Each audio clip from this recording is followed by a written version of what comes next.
नमस्कार, साम टीव्हीच्या या विशेष बातमीपत्रामध्ये आपलं स्वागत। मी स्नेहिल। आज देशाचा बजेट सादर होतोय आणि अर्थातच मोदी सरकारचा पहिला हा पूर्ण बजेट आहे।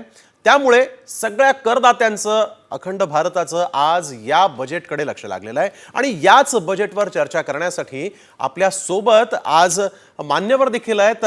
सगळ्यात आधी आमचे सामचे मुख्य संपादक निलेश खरे सर देखील आपल्या सोबत जोडले गेलेले आहेत। तसंच ललित गांधी महाराष्ट्र चेंबर ऑफ कॉमर्सचे प्रेसिडेंट जे आहेत ते देखील आपल्या सोबत इथं उपस्थित आहेत आणि त्याबरोबरच आपल्या सोबत या ठिकाणी विजय वेदमुथा हे स्टील आणि मॅन्युफॅक्चरिंग इंडस्ट्रीचे तज्ञ आहेत, ते देखील आपल्या सोबत आहेत।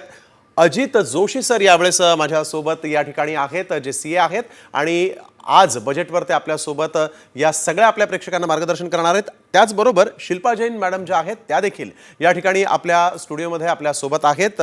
त्यांच्याबरोबरच आपल्या सोबत बाळासाहेब सोलुंकरे पाटील जे महाराष्ट्र चेंबर्स ऑफ कॉमर्सचे कृषी आणि ग्रामीण विकास समितीचे को चेअरमन आहेत आणि त्यांच्याबरोबर आपण बघतोय की आपल्या सोबत आहेत संजय सोनावणे सर जे रेल्वे इंडस्ट्री संदर्भातले तज्ञ आहेत आणि या सगळ्या बजेटवर ते आपल्या सोबत मार्गदर्शन आपल्याला करतील।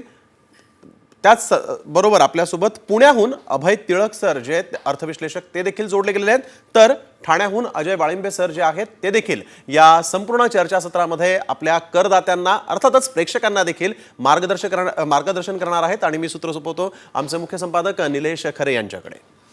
थँक्यू स्नेहिल। अर्थसंकल्प म्हणजे काय, तर मुख्यतः अर्थसंकल्प म्हणजे रुपया येणार कुठून आणि रुपया खर्च होणार कुठे याचा ताळेबंद मांडणं म्हणजे अर्थसंकल्प मांडणं। साधारण प्रत्येक कुटुंब आपलं स्वतःचा अर्थसंकल्प बजेट हे मासिक पातळीवर मांडत असतं। देश वार्षिक पातळीवर तशा स्वरूपाचं एक बजेट मांडतं। म्हणजे काय, तर महसूल म्हणून म्हणजे कमाई म्हणून 1 तारखेला किती सरकारकडे येणार आणि वित्त जो खर्च आहे, वित्तीय खर्च तो कशा स्वरूपात सरकार करणार याचा ताळेबंद म्हणजे अर्थसंकल्प। या अर्थसंकल्पामध्ये आपण सातत्यानं बघतो वित्तीय तूट पाहायला मिळते। मग ही वित्तीय तूट कशी भरून निघते हा प्रश्न आपल्यासमोरचा नेहमी असतो। आपल्याकडे ज्या वेळेला खर्चाला पैसे कमी असतात त्यावेळेला आपण थोडी उधार घेतो, कधी कर्ज घेतो, तसं सरकार पण कर्ज घेतं, उधार घेतं आणि त्यातून देश चालवण्याचा प्रयत्न करतं। काही ठिकाणी कात्री लावतं, आपण कधी मुलांचे कपडे कमी करतो, कधी घरातलं सामान कमी घेतो, तसं सरकार पण काही खर्चांना कात्री लावतं आणि मग त्यातून अर्थसंकल्प मांडला जातो। आज असा अर्थसंकल्प मांडला जाणार आहे। जागतिकीकरणाचे जे वारे आहेत गेल्या 2-3 दशकातले ते आता मंदावायला लागलेले आहेत आणि त्यानंतर आता उलटे वारे वाहत आहेत। उलटे वारे काय वाहत आहेत, तर आता प्रादेशिक वादाला सुरुवात झालेली आहे आणि त्यामुळे हा अर्थसंकल्प अत्यंत महत्त्वाचा आहे। कारण जागतिकीकरणानंतर आता हे सगळे वारे प्रादेशिकीकरणाकडे जात असताना भारतालाही स्वतःची दिशा निश्चित करावी लागणार आहे। 1991 साली मनमोहन सिंगांनी जागतिकीकरणामध्ये देशाच्या अर्थव्यवस्थेला झोकलं आणि त्याची फळं आज आपण चाखली। आता नव्या पद्धतीची अर्थसंकल्प आणि नव्या पद्धतीचे विचार घेऊन आपल्याला पुढे जावं लागणार आहे आणि त्याच दृष्टीने जो ताळेबंद आहे तो आपल्याला समोर येताना पाहायला मिळेल का। इकॉनॉमिक सर्वे आलेला आहे, त्यात सुतोवाचे भारताचा विकास होणार आहे। आपण सुरुवात करणार आहोत मसिआचे अध्यक्ष ललित गांधी यांच्यापासून। ललित गांधीजी, आपण बघितलं काल इकॉनॉमिक सर्वे आलेला आहे। इकॉनॉमिक सर्वेमध्ये साधारण 6.3 ते 6.8 इतका विकास दर राहील अशा स्वरूपाचं सुतोवाच करण्यात आलेलं आहे। एकीकडे जागतिक पातळीवरून जे वेगवेगळे अहवाल येत आहेत ते म्हणतं की भारताची अर्थव्यवस्था थोडीशी मंदावेल, ती काही 6% दर गाठू शकेल असं वाटत नाही।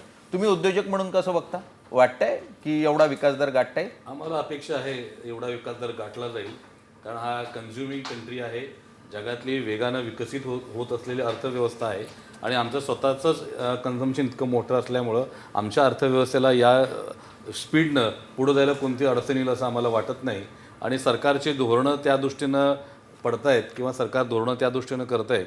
मोदी सरकारनं दुसऱ्या कार्यकाळामध्ये जे विजन ठेवलं, पंतप्रधान नरेंद्र मोदींनी विकसित भारत 2047 आणि हा तिसऱ्या कार्यकाळातलं पहिलं पूर्ण बजेट आहे। या 2047चं पायाभरणी असणार आहे। त्यामुळे हे जे लॉंग टर्म व्हिजन सरकार आता ठेवेल ते या देशाला नक्की चांगल्या दिशेनं पुढे घ्यायला मदत करेल। अगदी। मी अजित जोशींकडे जातो। अजित जोशीजी, कालचा इकॉनॉमिक सर्वे आणि इकॉनॉमिक सर्वेमध्ये कान पण टोचलेत. म्हणजे असं काही नाही की सगळं काही चांगलं चांगलं आहे, काही ठिकाणी खर्च वाढवावे लागतील, काही ठिकाणी स्किलिंग करण्याची खूप गरज आहे असं दिसतंय. GCCमध्ये ज्या स्वरूपाची लिडरशिप मॅनपॉवर हवी आहे ती तयार करण्यासाठी खूप प्रयत्न करावे लागणार आहे.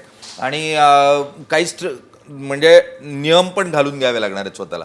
आपण ज्या स्वरूपाचे फ्रीबीज म्हणतो का, फुकट जे काही वाटण्याची पद्धत आली आहे त्याच्यासाठी काही नियम पण घालू लागणार आहे. तुम्ही कसं बघताय कालच्या सर्वेकडे आणि आज येऊ घातलेल्या अर्थसंकल्पाकडे?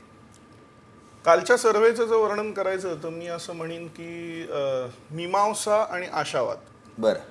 मीमांसा याकरता की भारतीय अर्थव्यवस्था मंदावतीये, जागतिक अर्थव्यवस्थेतही काही गोष्टी नकारात्मक घडत आहेत, ह्याच्याबद्दल आता काही कोणाला वाद असायचं कारण नाही. तुम्ही जर नेस्ले, डाबर किंवा हिंदुस्तान लिव्हर सारख्या कंपन्यांचे रिपोर्ट्स बघितलेत, खास करून जे अर्बन डिमांड मंदावते, शहरी मागणी, हा काळजीचा विषय. तर आणि आपले GDPचे आकडेही तेवढेसे आशावर्धक नव्हते. तर ह्या सगळ्याचं कारण काय हे मांडण्याचा प्रयत्न इकॉनॉमिक सर्व्हेने केलेला आहे.